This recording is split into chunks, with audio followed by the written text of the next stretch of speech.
Welcome to The Explainer. Today we're unpacking a truly fascinating, ancient framework of human thought, Jainism. We're going to explore a philosophy that somehow perfectly balances the intense pursuit of absolute knowledge with a really deep understanding of relative truth. Honestly, if you've ever wondered how ancient seekers made sense of the cosmos without a creator, or how they codified radical nonviolence, you are absolutely in the right place. Let's get into it. Okay, let's dive into this structured roadmap for today. We'll be moving from the ancient founders to some mind-bending cosmic philosophy. We'll look at the 24th Tirthankaras, Mahavira's journey to knowledge, the three jewels of Jainism, the five great vows, cosmic laws and relative truth, and finally, the different sects of the Jain religion.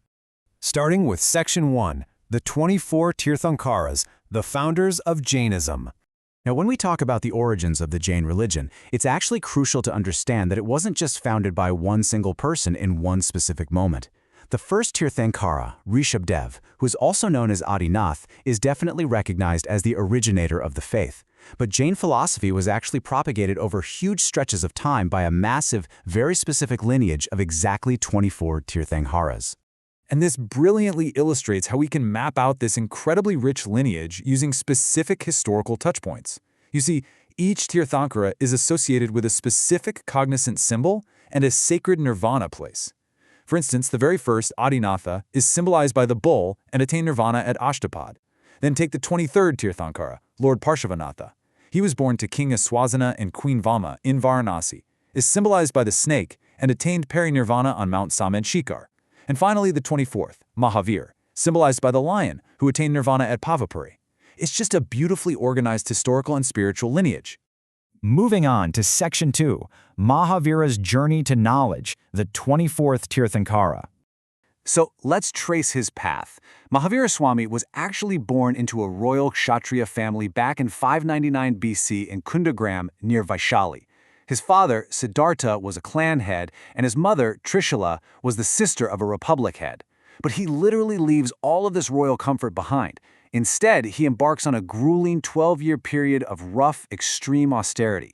It's this intense, solitary quest that ultimately leads to his big breakthrough under a sal tree and concludes with him attaining nirvana at the age of 72 in 527 BC in Pavapuri.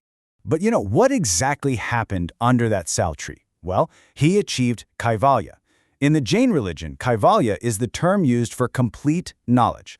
Mahavira actually obtained this on the bank of the Rajupalika River. And because he achieved this ultimate, absolute state of complete knowledge, he earned the title of Kevalan. So he wasn't just a philosopher, right? He was someone who had completely, totally mastered the nature of reality. Which brings us to Section 3, the three jewels of Jainism, the path to Moksha. It's fascinating because both Jainism and Buddhism were taking shape around the exact same time in history. And they actually both utilize a concept called Triratna, or the three jewels. But look at how wildly distinct their interpretations are. In Buddhism, the jewels are more like external refuges, the Buddha, the Dhamma, and the Sangha. But in Jainism, the Triratna is deeply internal. It's totally action-oriented. They are Samyak Darshana, Samyak Jnanan, and Samyak Charitra. That translates to right faith, right knowledge, and right action. These three means are literally the absolute prerequisites for achieving moksha. And actively practicing those three jewels kicks off a very specific two-step internal process. Step 1 is Sanvar Tattva. This is basically where you stop the influx of new karma. You achieve freedom from the bondage and effect of evil omens. Once you've stopped the leak, so to speak, you move right into Step 2, Nirjara. This is the active destruction of the karma you've already accumulated. And it's only when you've accomplished both of these steps that the spirit can be truly, fully free. Next up, Section 4, the five great vows, guiding principles of life. Now for those who are incredibly keen to uplift their souls, specifically monks who sacrifice all worldly enjoyments, they have to adopt these five vratas. First up is Ahimsa, which is absolute nonviolence. Then there's Satya, or truth, Brahmacharya, which means celibacy, Asteya, which is non-stealing, and finally, Aparigraha, non-possession or non-attachment. Make no mistake, these are rigorous, absolutely uncompromising standards of living. Now, what's really interesting about this slide is how pragmatically the religion actually adapts to human reality. Jainism totally recognizes that these strict vows, the Mahavratas, are exceptionally difficult for your average human being to practice perfectly in everyday life. So, what did they do? They created the Anuvratas. It's the exact same 5 vows, Ahimsa, Satya, and so on, but they are modified and scaled for everyday people.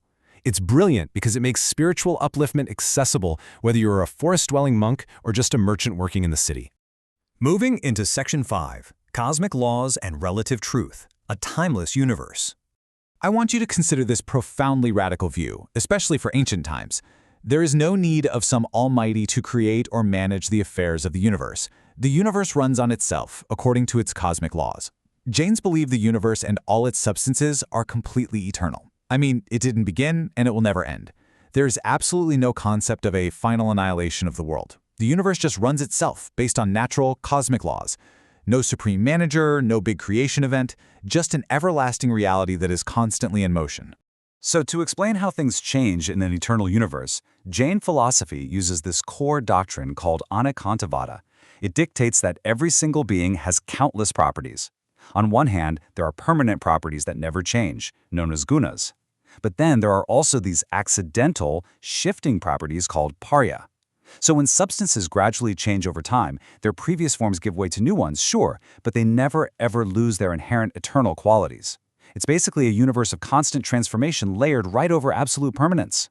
And because the universe is just so incredibly complex, Mahavira championed a middle path known as Syadvada.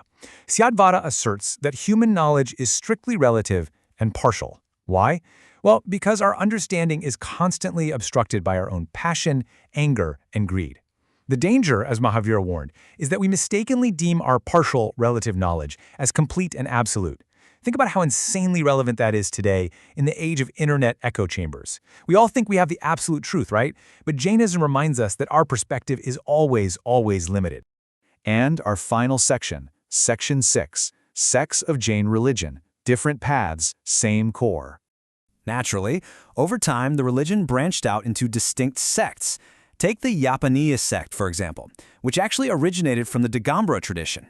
They were known for worshipping nude images of the Tirthankaras in their temples, while still holding on to some Shwetambar opinions. Contrast this with the Sthanakvasi, which is a sect of Svetambara Jainism.